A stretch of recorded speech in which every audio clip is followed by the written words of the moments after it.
This Human Performance Lab Skills video will provide a basic introduction to two-dimensional, otherwise known as 2D video data collection and analysis. 2D video analysis is commonly used to provide a detailed analysis of an athlete's sport and movement patterns, in which videos are used to capture activities which we analyse after the event.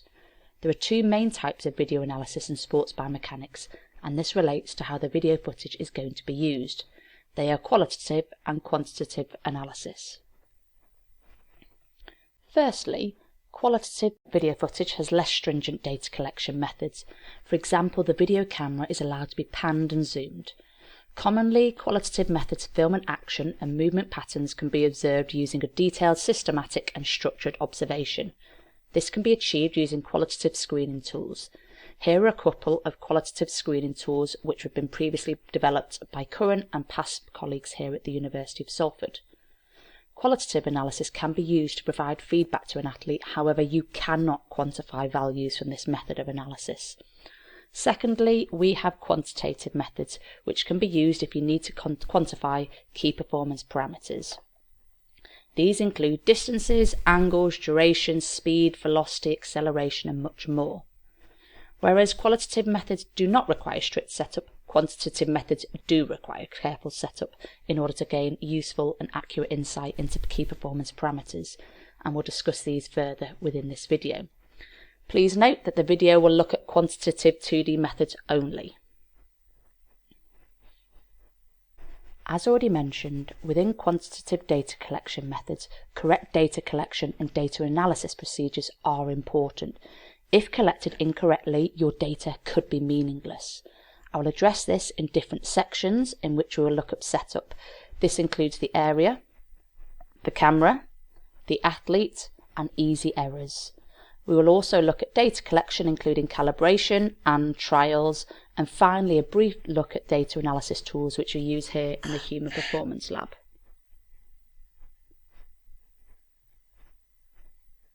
Firstly, within the setup, we need to look at the area. An advantage of 2D analysis is that you can film anywhere, including out on the field or in a lab. All images within this video will be performed in a lab, however. Wherever you record, you always need to ensure you adhere to the following rules. The area should be as uncluttered and plain as possible. The camera must be mounted on a rigid and static tripod, and this means that there must be no panning or tilting. If unsure of how to place a camera on a tripod, please see one of my videos on YouTube which shows you how to do this. You also need to ensure that the camera is positioned a sufficient distance away to include all of the action and that it's not too close. Also, when filming 2D, it assumes that the movement being analysed only occurs in a single predefined line, and this is known as a plane of motion. This is indicated on the image with a straight line of tape on the floor. This means that 2D video data collection is not appropriate for movements which occur over multiple planes, such as dancing. Actions which occur over multiple planes must be analysed by a different method, such as 3D. Within this video, we will therefore only look at actions which will aim to analyse in a single plane. The camera must also be pointing to the centre and perpendicular to the plane of motion. This may sound confusing, however, if you were looking at the setup from above, the line of movement is called the plane of motion, and it would simply mean that the camera is positioned in the middle and at a right angle to the line, and that's all that it means. We mentioned that the camera should be placed far enough away to include all of the recorded movement. This also helps to reduce perspective error, and we'll discuss that a little bit later. For example, you can see here, if we look through the view of the camera, the athlete should be approximately a half to a third of the vertical field of view, and this should also contrast well with the background. Looking through the view, you also need to ensure that the camera is level. You don't want it to look like the video is going downhill, and also you don't want it to look like the video is going uphill. Ways that you can do this within a camera is you could maybe use, say for instance, a horizontal within the video to act as a guide. So if I was setting the camera up here, I would have aligned the camera angle, or the camera level, sorry, in line with the horizontal of the edge of the track, or maybe the white trunking at the back of the lab. Also, if the area is dark, additional lighting must be included.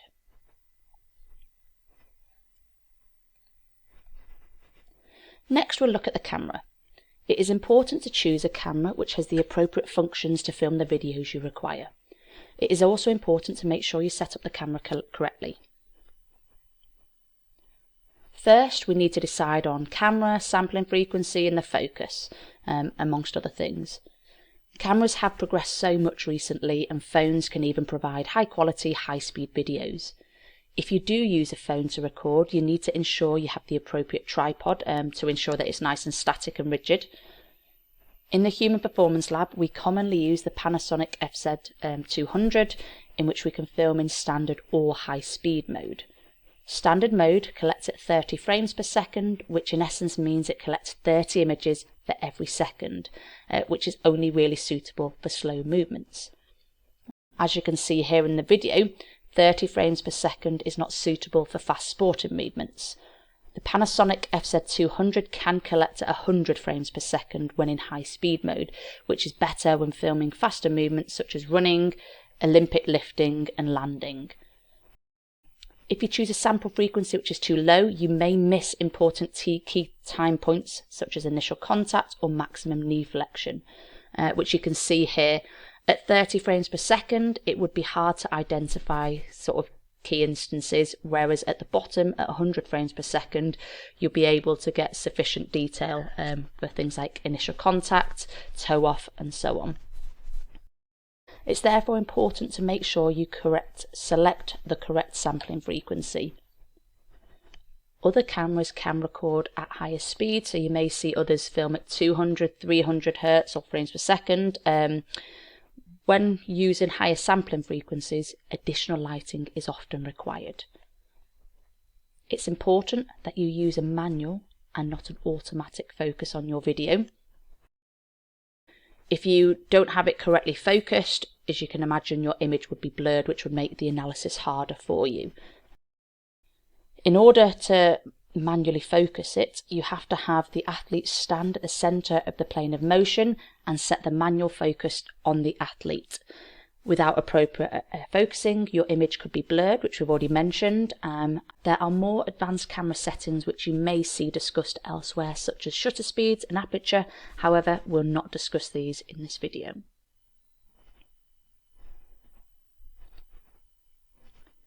Next, we'll look at the athlete setup. It is important the limbs and anatomical landmarks of interest are easy to see. Therefore, it is important that the athlete isn't wearing loose, baggy clothing. There may be instances whereby this isn't possible due to protective sporting clothing. However, where possible, it is important to have the anatomical landmarks viewable. You can see here the difference the clothing makes. On the top image, you can't see the joint centres, whereas at the bottom, whilst in appropriate clothing, you can easily see the joint centres. From the videos, you can also see how the clothing moves when running. This would likely result in errors when you come to later analyse your videos. Therefore, we always recommend appropriate clothing when conducting 2D analysis, so you can see a tighter t-shirt, ideally tight form-fitting shorts so that the knee is visible, and also we ideally would like an ankle sock so you can at least see the ankle as well. And also on the shoe, whilst it is a blue shoe which matches the track, the sole itself is white, so it's actually easy to be able to identify that. You'll also see that we advocate the use of markers to identify appropriate body landmarks and joint centres where possible. This also helps with the later data analysis. So all we've done here is we've picked a contrasting coloured tape. So we've got a yellow tape on Chris's skin and trouser or shorts in order to identify the joint centres. Also, another thing to point out, it's important that the athlete remains on the plane of motion throughout the recording too, as this affects the errors which we will discuss next.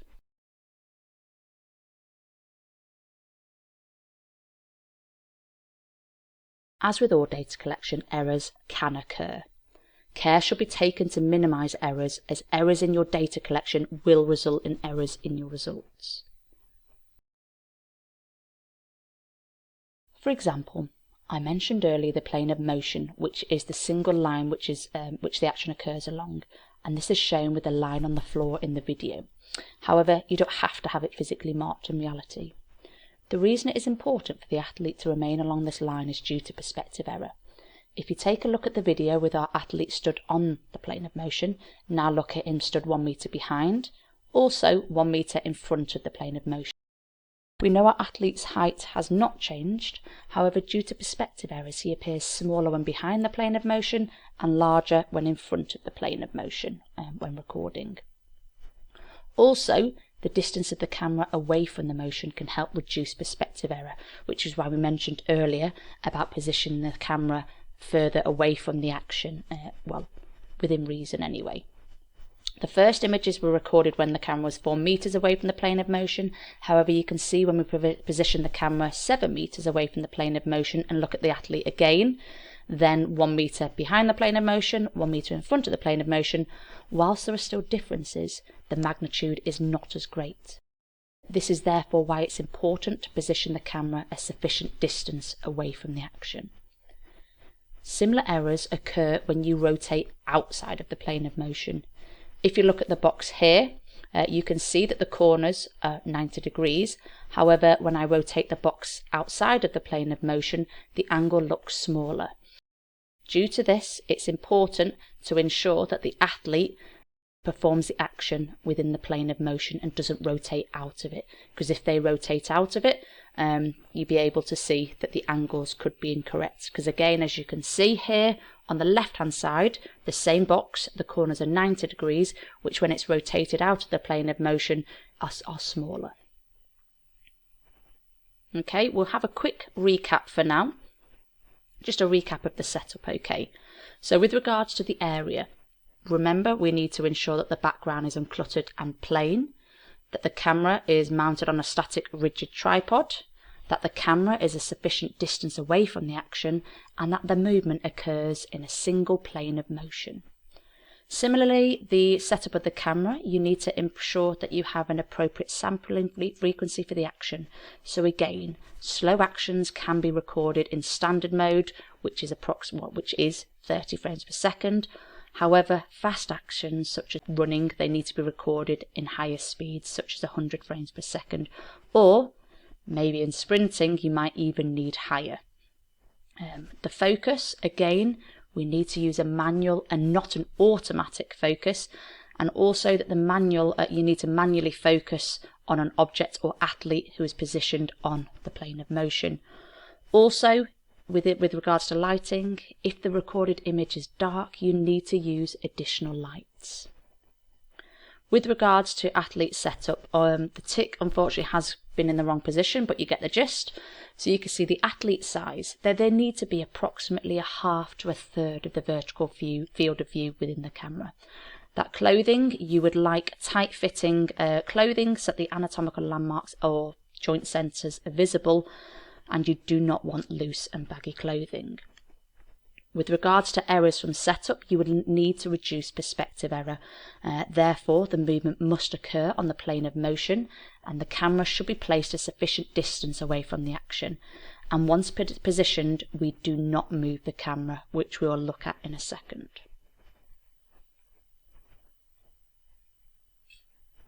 Okay. Next, so we've looked at all of the setup, next we'll look at the data collection. So once you've sufficiently set up and you're happy that the camera's ready, the athlete's ready, that you've reduced the errors, you are ready to do your data collection. And first up is your calibration. The first video you need to take is known as a calibration, and this is extremely important. This allows you to scale the image into real-life units. Without this procedure, measurements of distance, velocity and joint angles would be inaccurate. A calibration is simply something of a known length, and the best practice is to include a horizontal and a vertical direction. It also needs to be placed on the plane of motion. And you can see here that the calibration plane is held straight, upright and perfectly still, and that none of the corners are obscured. The reason that we can't obscure any of the corners is, as we know, the calibration frame is of known length or known distance. So we know that the calibration frame we use in the Human Performance Lab from corner to corner in both the horizontal and vertical directions are 1.22 meters. If the person holding the calibration frame is obscuring a corner, we can't accurately determine that length later on. So you just need to make sure it's straight, upright, and they're not obscuring any of the corners. Okay, and also this needs to be a single couple of second video, and it can't be a photo. Part of the reason being is that Quintic Biomechanics, which is the software we use, will not accept photos, so it has to be a video. And then finally, it's important that once you have calibrated, you do not move the camera, okay? There are advantages of that, so that say for instance you set up the camera and record multiple athletes in one setup, then only one calibration is needed. However, if you pack away for the night, set up again the next day, you do need to do a new calibration. Even if you think that you've measured the distances and that you've set it up the same, guaranteed it'll be out slightly. So it's always best that every setup that you do a new calibration. Equally, if you move it and that could be an accidental knock of the camera, that you then do a new calibration for all the next trials. Once you're happy that you've set everything up, that you've done an appropriate calibration, next you're ready to do your data collection trials, okay?